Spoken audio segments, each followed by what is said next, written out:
በአሁኑ ጊዜ ከመፍጠር ይልቅ መተቸት፣ ከማገዝ ይልቅ ማጣጣል በሚቀልበት ዓለም ውስጥ ነው የምንኖረው።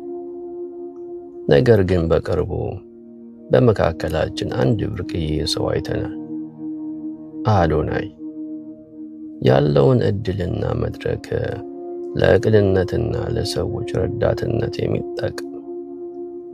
ይህ ሰው ለችግሮች መፍትሄ ለመሆን ወጥቶ እየሰራ ያለ ትልቅ ሰው ነው።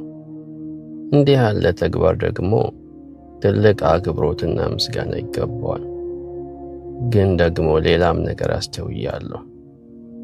የተቺዎች ጩኸት። አንዳንድ ሰዎች እሱ የሚያደርገውን ማድረግ ሳልቻሉ ብቻ ቅናት ያሸንፋቸዋል። ስራው ስህተት ስለሆነ ሳይሆን የራሳቸው እጅ ባዶ ስለሆነ ጉድለት ፍለጋ ይሮጣሉ።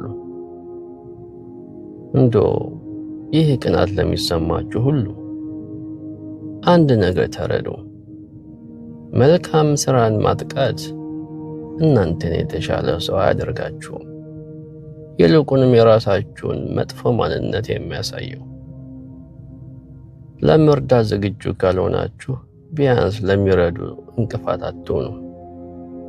እናንተ ካልገነባችሁ በሚገነባው ላይ ድንጋይ አትወርውሩ። እኛም ራሳችን ነገ ትልቅ ደረጃ ላይ መድረስ ካለብን የሌሎችን ስኬት ማድነቅና መማር አለብን ብዬ አስባለሁ።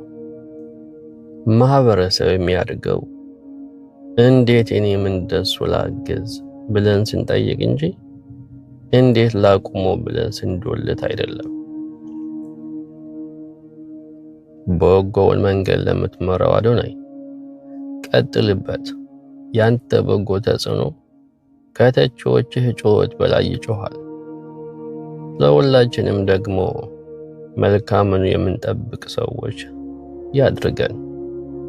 የማድነቅና የምንማርበትን እድል ይግጠመን።